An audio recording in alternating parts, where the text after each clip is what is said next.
Hi, everyone. I want to keep this short. You all know about the great products here at Old Time Radio DVD. Well, now's the time to purchase. Why now? Just can't afford to keep on doing this forever for free. So go to oldtimeradiodvd.com. Take advantage of our great pricing. Palmolive Soap, your beauty hope, and Luster Cream Shampoo for soft, glamorous, caressable hair bring you Our Miss Brooks, starring Eve Arden.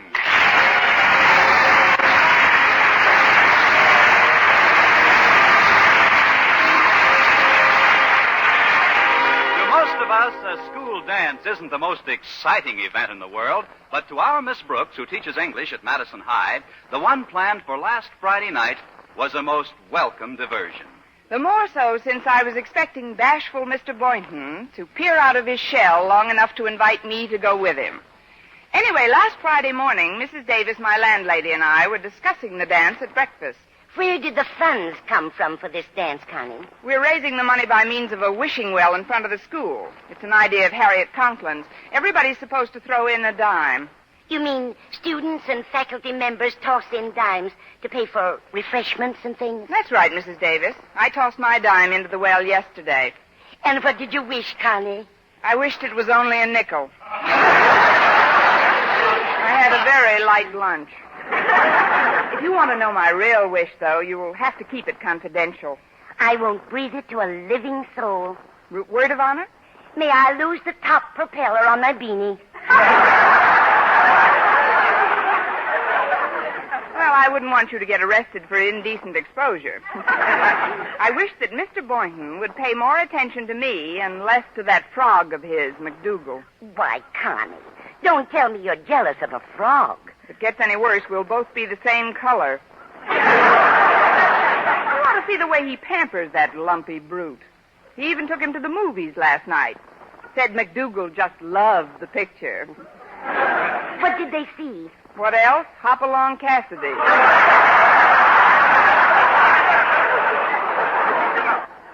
I think you're exaggerating, Connie. Mr. Boynton is very fond of you. Oh, that must be Walter Denton. He's taking me to school this morning. Just a minute, Walter. Excuse me, Mrs. Davis. Hello, Walter. Come in. Wait. Let me look at your hair, Miss Brooks. What?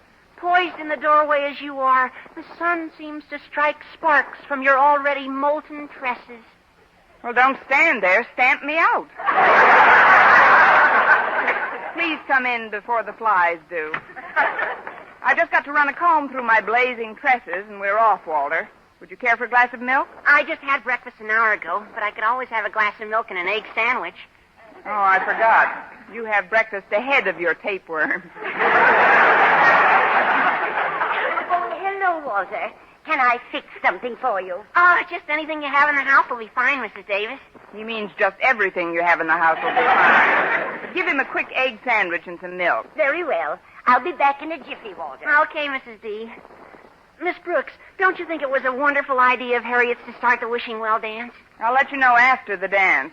How's the well coming, by the way? Raising expenses? The dimes are flocking in. I was in charge of it for a while yesterday. Some of the wishes were a scream, Miss Brooks, especially the ones that the faculty wished about Mr. Conklin. Our beloved principal? I never thought he was so popular with his staff. One after another, they all wished that he would get everything that's coming to him. Amen. Now, if you'll excuse me, Walter, I'm going to get my hat and purse. Oh, sure, Miss Brooks. Take your time. We're early. Here you are, Walter. Oh, just one egg sandwich, huh? Well, that'll be all right. Oh, Mrs. Davis, if you'll just sit real close to me here, I got a big favor to ask. A favor? Shh. This is extremely confidential. I won't breathe a word of it. Word of honor? May I lose my beanie in a downdraft. What's the favor? Well, the other day at the Wishing Well, right after I wheedled a dime out of Mr. Boynton, Harriet wheedled his wish out of him. What did he wish for, Walter? He wished for a lock of Miss Brooks' hair. Oh, isn't that romantic? But why doesn't he just ask her for it? Because he's too bashful. He says that's much too personal. But even though Harriet and I promised on our honor not to mention it to Miss Brooks, we've decided that our first step is to get him what he wants. When Miss Brooks finds out he's got it, and we'll see she does find out, then we'll take our next step, okay? Okay. But what's our first step again? Oh, please, there's no time for details. Me, Harriet, and my pal Stretch all have scissors. But just in case we don't get the opportunity, we want you to take a whack at it, too. Now, all you have to do is get her to focus her attention on something else and then snip off a hunk from the back. Say you'll try, Mrs. Davis, please. But when, Walter? Well, right now's a good time while she's currying herself. Well... Oh, go ahead, Mrs. Davis. Here's the scissors. Just don't let her catch you, whatever you do. All right, Walter. If it's to further her romance, I guess it's worth a try. Oh, Connie, Yes, Mrs. Davis? anything I can do to help? No, thank you. Just putting my hat on. Just a minute, Connie. Turn around a second. Just as I thought. What? There's a bug on the back of your dress. A bug? Where? Get him off. It's just a ladybug, Connie. Lady or gentleman, get him off. All right. Now hold still. There. She's gone. Thanks. Mrs. Davis, are you sure that was just a ladybug? Positive, dear. Why do you ask? Because just before you flipped it off, I could swear she snapped at me.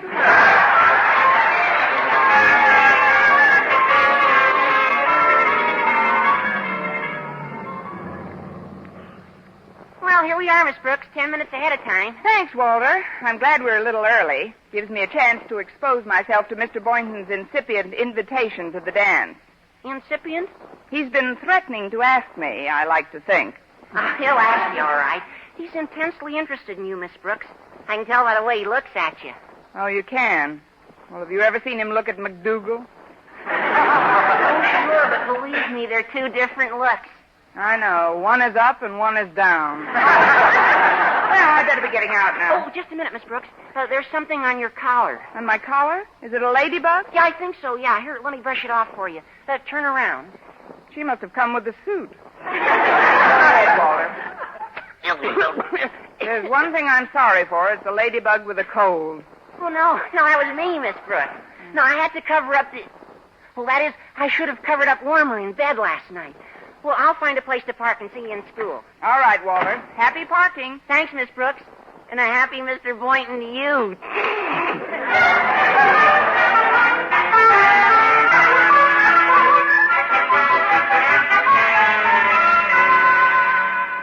Good morning, Mr. Boynton. May I come in? Oh, Miss Brooks, of course. Good morning. I was just straightening out McDougal's cage. Naturally. Hey, it's Miss Brooks, Mac. Say hello. Hi, Mac. Say, he sounds a little dejected, doesn't he? Oh, yes, he hasn't been sleeping well at all. Just tosses and turns all night long. So do I. But you don't bruise your sides against wire mesh when you toss around. Now, if he doesn't improve today, I'm afraid I won't be able to ask you to go to the student-faculty dance tonight, Miss Brooks. Were you going to, Mr. Boynton? You get your own date.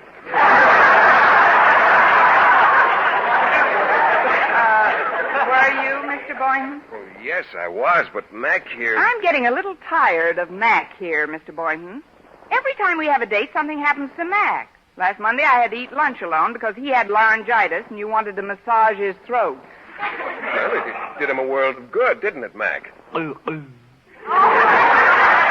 another Nelson Eddy, Mac. Now shut up. And Wednesday afternoon, when we were supposed to go for a walk in the park, you called to cancel that date. I had to. Mac had a headache. Oh, great. A frog with a headache. I can't say I like your attitude, Miss Brooks. If you knew the slightest bit about cellular structure, you'd be aware of the fact that amphibians and humans are equally susceptible to cranial pain. Why, post-orbital pressure on the squamosal at the base of a frog's skull can be most distressing. Now, ain't that a shame? Yes, it is. And if you think I'm going to a dance while McDougal's squamosal is irritated, you're mistaken. Excuse me now. I've got to go to the cafeteria. I'm heating a little lettuce for him. Maybe I can help you. I'd make it hot for him. No, you just keep him company till I return. Well, here we are alone, Mac. No, don't worry. I'm not going to do anything to you. But just between you and me, Mac, you're nothing but a big pain in the squamosal.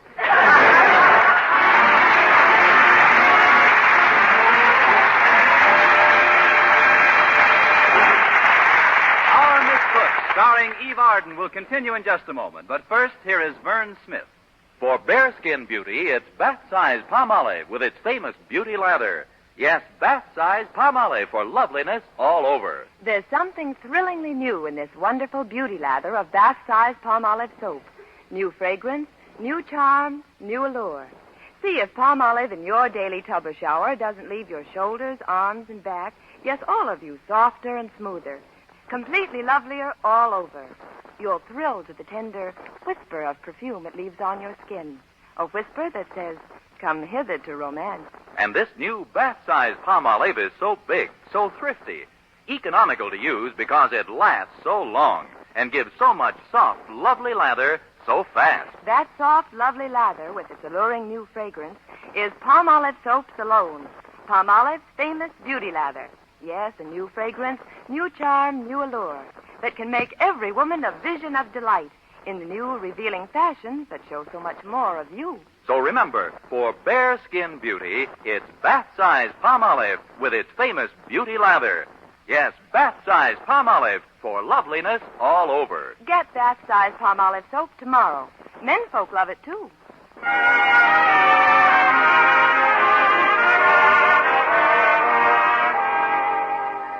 After my first 2 morning classes, I had a little free time, which I was determined to employ in a really constructive manner.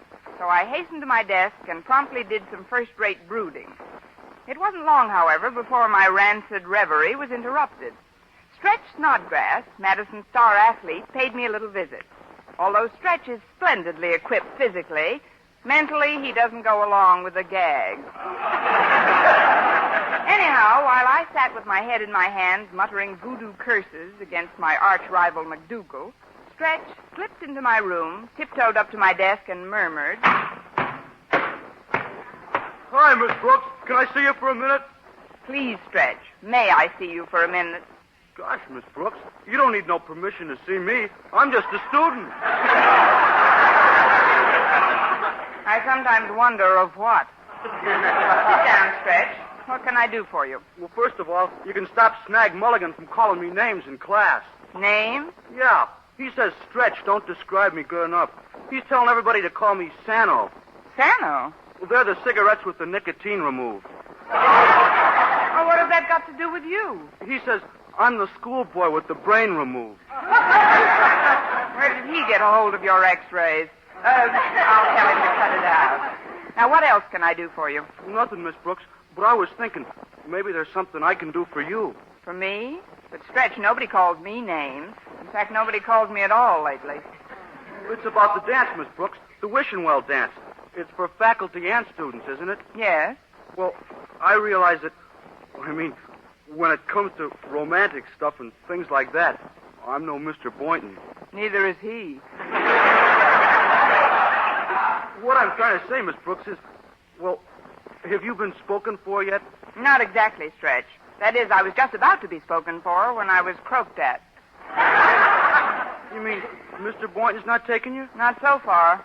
Then I would consider it a very high-type honor if you could see your way clear to escorting me to the dance. Why, Stretch, how chivalrous. Now, please don't go getting any wrong ideas, Miss Brooks. That is, I don't think a person should be led on, do you? Definitely not. Then you'll understand when I tell you right out. I'm not in love with you, Miss Brooks. That's what I like, a nice clean break. No sense in dragging these things out. Oh, it isn't that I'm not terribly fond of you. It's just that, there's a difference in our ages.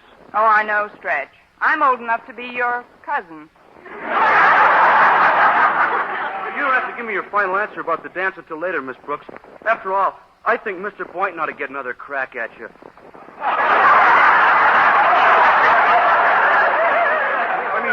He's really gone on you. Well, it's taking him too long to get back. No, Stretch, I'm a little tired of playing second fiddle to a frog. I may not go to the dance at all. Gee, I'm sorry you feel that way, Miss Brooks, but I'll check back with you after school. Oh, before I go, would you mind turning your head toward the window?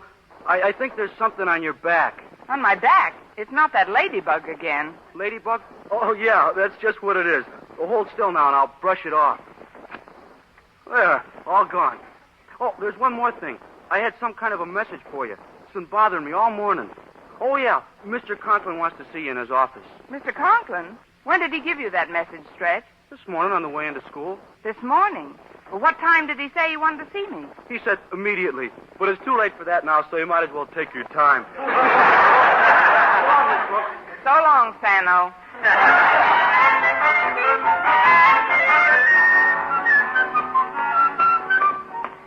Hi-ho, as off my nut I go. I wish that I... Oh, I'm sorry, Miss Brooks. I didn't see you. thanks, Harriet. I have been losing weight lately.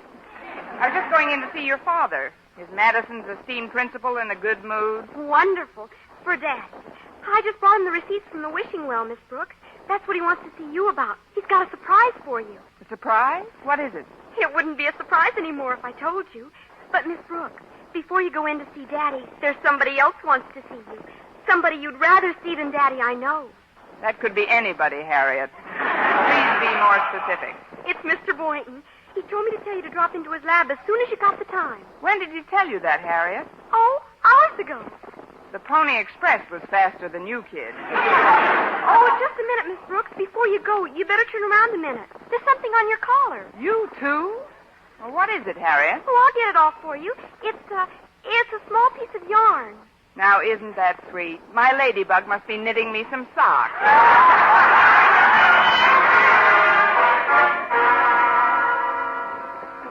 Oh, thanks very much, Mr. Jensen. These scissors will certainly come in handy. I beg your pardon, Mr. Boynton, but these scissors won't come in at all. They may be brought in, but they most certainly will not come in. What? You said these scissors will certainly come in handy. Then I said they may be brought in, but they most certainly will not come in. And I meant just that.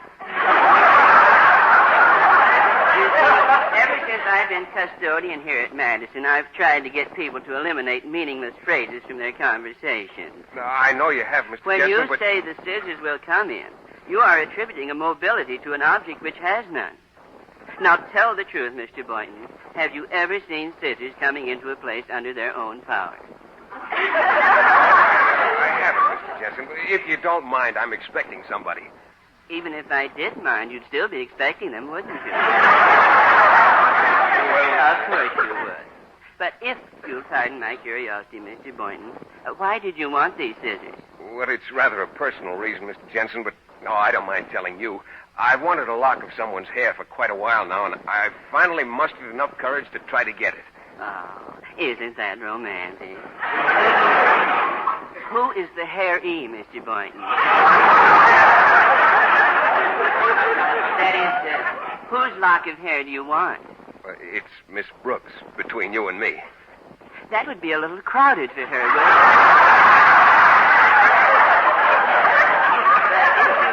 If you do want a lock of her hair, I certainly wish you good luck.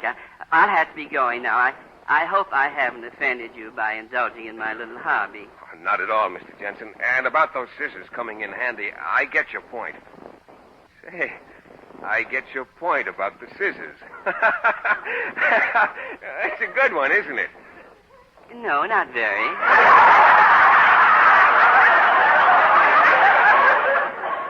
Goodbye, Mr. Boynton.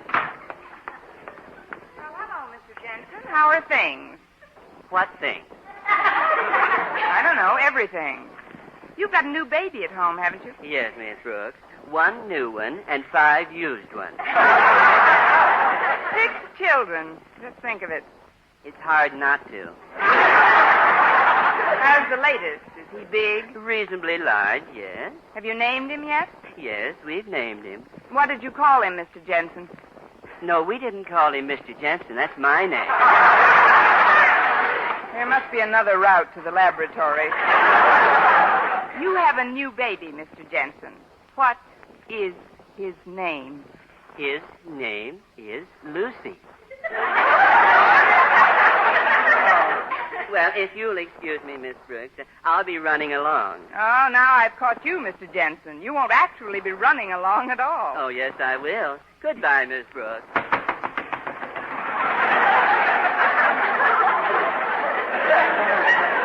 Well, someday days you just can't win. I beg your pardon, Mr. Boynton. What did you do? Oh, now, don't you start that.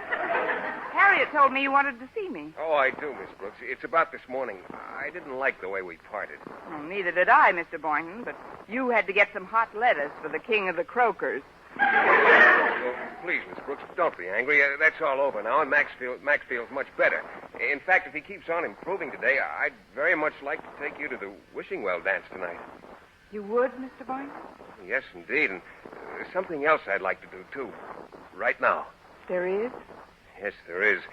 Would you turn your head a bit, please? Like this? No, not up toward me, away from me. In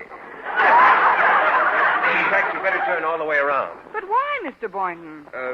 There's something on the collar of your suit. It's probably just a loose thread. Here, I'll snip it off for you. There. Is that all, Mr. Boynton? Yes, Miss Brooks, that's all. Then I guess I'll be running over to Mr. Conklin's office for some warmth and affection. Oh, just a minute, Miss Brooks. You won't actually be running. Oh, yes, I will. Goodbye, Mr. Boynton.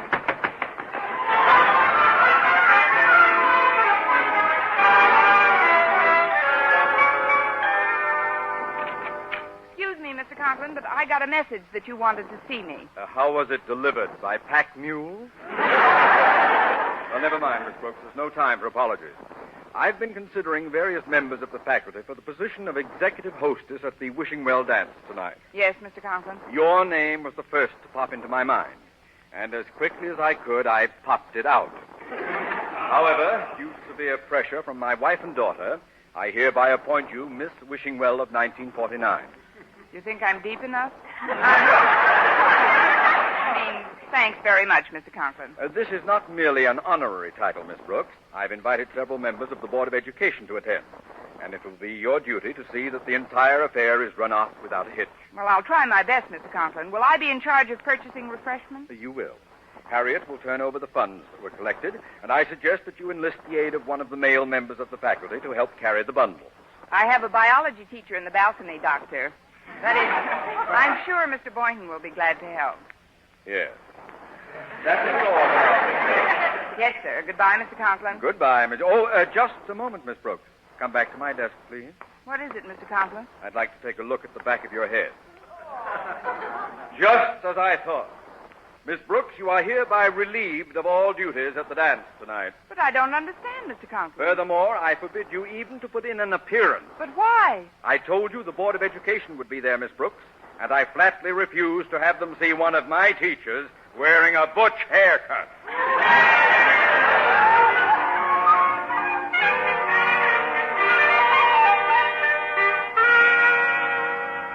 And this is what makes the platypus unique. Well, that's all for today. Class dismissed. Excuse me, Mr. Boynton, but I've got something you wanted. Here, it's a lock of Miss Brooks' hair.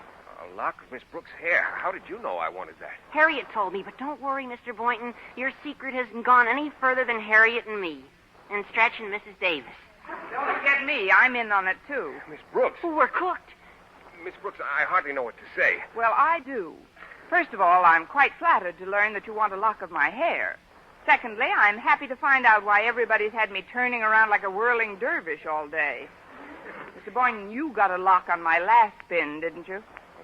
Yes, I did, Miss Brooks. With the lock Walter's given you, you have 2. Would you like to try for 4? Please, Miss Brooks. Go ahead. Take some more. I'll just tell people a funny thing happened to me while I was bending over my Mixmaster. Of course, if you'll just be patient, I'm sure some fresh returns will be coming in momentarily. I got out. Oh, hello, Miss Brooks. Well, I guess I'll be running along now. Open your fist, Stretch. You're taking all the curl out of my curl. She's wise to a Stretch. Just hand it over. Yes, and don't rush off. We should be hearing from another hairy precinct any minute. Hello, Mr. Boynton. I'd like to give you this. Oh, hi, Miss Brooks. Well, goodbye, Mr. Boynton. Wait a minute, Harriet. Drop it in the collection plate and sit down. She knows all about it, Harriet. But how did you find out, Miss Brooks? A little ladybug told me. Look, Mr. Boynton, now that you have as much of my hair as I have, I think I'll buy you a family-sized locket in which to carry it. Oh, I didn't want it to carry, Miss Brooks. You didn't? Then would you mind explaining, Mr. Boynton?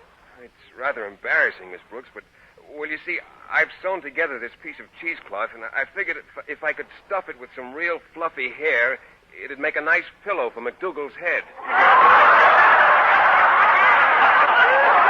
McDougal's head? Well, it may help cure his insomnia.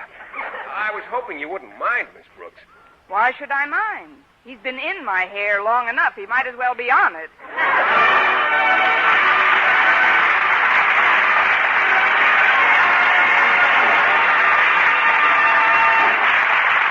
Eve Arden as our Miss Brooks returns in just a moment, but first...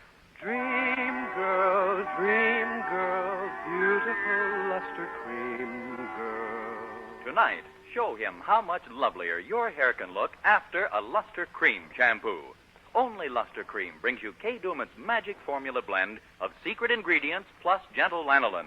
Gives loveliness lather even in hardest water. Glamorizes your hair as you wash it. Luster Cream, not a soap, not a liquid, but a dainty cream shampoo. Leaves hair fragrantly clean, free of loose dandruff, glistening with sheen, soft, manageable. Gives new beauty to all hairdos or permanents. 4-ounce jar, $1. Smaller sizes, either tubes or jars. Tonight, try Luster Cream shampoo and be a Dream girl, beautiful luster cream girl. You owe your crowning glory to a luster cream shampoo. And now, once again, here is our Miss Brooks. Well, Mr. Conklin relented and gave me permission to attend the dance, but not until I had repossessed my missing curls and stuck them back on with some Scotch tape. At any rate, Mr. Boynton seemed satisfied with my appearance. You look lovely, Miss Brooks. Something tells me we're going to have a wonderful time this evening. I hope so, Mr. Boynton. And I must admit that I'm very pleasantly surprised to find that you're not worrying about that frog of yours. Well, why should I worry about him, Miss Brooks? McDougal's fine. Now, how about this dance? I think they're going to play a waltz. Oh, I'd love it, Mr. Boynton. On second thought, you two go ahead. I'll cut in later.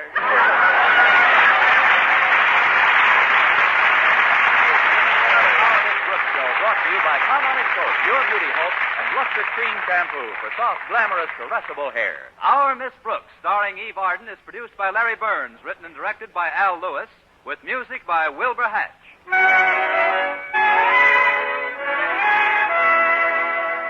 Here's good shaving news. 3 men out of every 4 can get more comfortable, actually smoother shaves with Palmolive Brushless Shaving Cream. This is not just a claim. Here's the proof. 1,297 men tried the Palmolive brushless way to shave described on the tube. And no matter how they had shaved before, 3 men out of every 4 got more comfortable, actually smoother shaves. Try Palmolive brushless yourself. See if you don't get more comfortable, actually smoother shaves the proved Palmolive brushless way. This week in Chicago, there's a meeting of great interest to American housewives, the Golden Jubilee Convention of the National Association of Retail Grocers. It's especially interesting because of the service and convenience rendered to women shoppers by these independent retail grocers in maintaining abundantly stocked shelves of carefully selected quality products so important to our homes.